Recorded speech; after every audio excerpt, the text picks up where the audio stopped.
যোগ্য অযোগ্যের তো নিশ্চয়ই সমস্ত কিছু নথি যদি ওনাদের কাছে থাকে, হার্ড কপি যদি থাকে, তাহলে তো যোগ্য অযোগ্য নিশ্চয়ই নির্বাচন করা উচিত। কিন্তু সেটা ওনারা না করতে পেরে এটা কেন করলেন? সবাইকে মৃত্যুর মুখে ঠেলে দেওয়া হলো কেন? কেন ওনাদের কাছে প্রমাণ তথ্য নেই যে যোগ্য অযোগ্য ক্লাসিফিকেশনটা কেন ওনারা করতে পারলেন না? অবশ্যই এটা করা উচিত ছিল এবং সম্ভব ছিল তো বটেই। চাকরি হারানোর 26,000-এর তালিকায় পুরুলিয়ার চিত্তরঞ্জন হাই স্কুলের দুজন শিক্ষিকা। রায়ের খবর শুনে হতাশ। বাংলার শিক্ষিকা বলেন, গত 7 বছর ধরে চাকরি করে আজ এই রায়। আজকের রায়ের পর শিক্ষিকারা কার্যত এসএসসিকেই দায়ী করলেন। তাদের বক্তব্য, যোগ্য অযোগ্যদের আলাদা করা যেত যদি তাদের কাছে নথি থাকতো, সেটা না করে মৃত্যুর মুখে ঠেলে দেওয়া হলো। কেন তাদের কাছে নথি নেই? যোগ্য অযোগ্য ভাগ করা গেল না কেন? তারা সমষ্টিগতভাবে আলোচনা করেই পরবর্তী পদক্ষেপ নেবে। স্কুলের প্রধান শিক্ষক বলেন, এই রায়ের ফলে স্কুল চালানো মুশকিল হয়ে যাবে। 2200 ছাত্র, সেখানেই 6 জন শিক্ষক আগেই অবসর নিয়েছেন। আরও 2 জন চলে গেলে স্কুল চালানোর ক্ষেত্রে অসুবিধায় পড়তে হবে। 2018 ডিসেম্বরে আমি জয়েন করেছি বাংলা। হ্যাঁ, অবশ্যই 7 বছর হতে চললো আমাদের সার্ভিস। এখন এসে যদি প্যানেল বাতিল হয়, তাহলে সেটাই অবশ্যই তো ক্যান্ডিডেটের জন্য এটা অবশ্যই খারাপ একটা খবর। কিন্তু এটার নিশ্চয়ই একটা বিধান কিছু হবে। যারা আমরা স্ট্রাগল করে পড়াশুনো করে চাকরি পেয়েছিলাম, তাদের জন্য মানে দুর্নীতির জন্য আমরা ফ্রেশাররা কেন ভিকটিম হব? অবশ্যই তো এটা আমাদের কাছে একটা খারাপ খবরই। এবং বলছি, আমি স্বল্প পরিসরে স্বল্প অভিজ্ঞতায় এর জন্য কারা কিভাবে যুক্ত, সেগুলো তো আমরা সাধারণ ব্যক্তি বুঝতে পারবো না। না, আমি তাই জন্য দায়ী কাকে করব? পুরো প্রক্রিয়াটার সাথে এসেছি, আমরা পরীক্ষা দিয়েছি, তারপর রিক্রুটমেন্ট হলো, 7 বছর সার্ভিস হলো। এর ভেতরে ভেতরে কারা কিভাবে যুক্ত, কাকে এককভাবে আমি বলতে পারি যে একেই আমি দায়ী করব?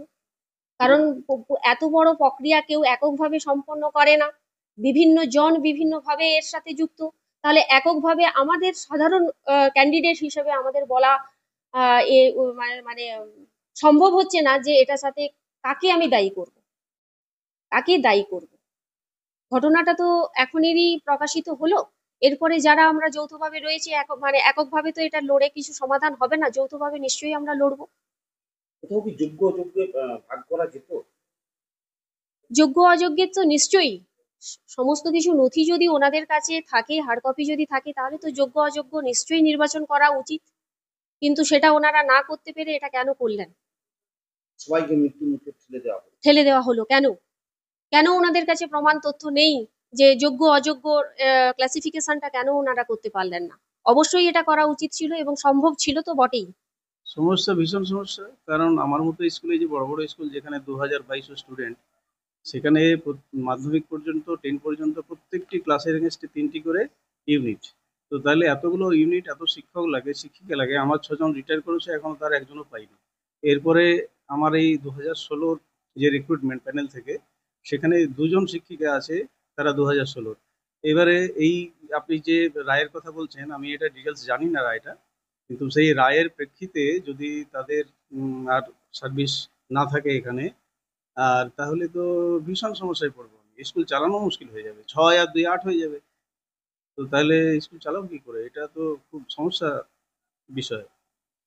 খুব তাড়াতাড়ি শিক্ষক নিয়োগ, দেখুন, তাড়াতাড়ি শিক্ষক নিয়োগ, এসএসসির তো অবস্থা সবাই জানে। পরীক্ষা হলেই যে হবে এমন তো কোনো ঠিক নেই, কারণ নানা রকম সমস্যা সংকুল হয়ে আছে এসএসসি। আর যেটা জেনারেল ট্রান্সফারটা চালু ছিল, যার ফলে আমরা অনেক শিক্ষক শিক্ষিকা পেয়েছিলাম, সেটাও তো বন্ধ হয়ে আছে। জেনারেল ট্রান্সফারে কোনো শিক্ষক শিক্ষিকার নতুন স্কুলে তারা আর জয়েন রিক্রুটেড হচ্ছে না। তাহলে এমত অবস্থায় এসএসসিও বন্ধ, জেনারেল ট্রান্সফার বন্ধ, আচ্ছা মিউচুয়াল ট্রান্সফার সম্ভবত বন্ধ। তাহলে এই যে সমস্ত প্রসেস প্রায় ডেডলক। এই ডেডলক না ছাড়লে স্কুলের অবস্থা শুধরাবে না। গ্রামের স্কুলগুলো তো শেষ হয়েই গেছে, গ্রামের স্কুলে তো শিক্ষক নেই। আমার গ্রামের স্কুল যেখানে আমি পড়াশোনা করেছি, 7 জন টিচার নিয়ে একটা এইচএস স্কুল চলে। 7 জন, অনলি 7। আর আমাদের শহরের স্কুলে এখন যেটা হচ্ছে, শিক্ষক পেয়েছিলাম আমরা, কিন্তু কি হলো না, রিটায়ার্ড যারা করছেন সেই জায়গাতে নতুন করে তো শিক্ষক শিক্ষিকা পাচ্ছি না, যে কারণে ওইগুলো ভ্যাকেন্ট থেকে যাচ্ছে।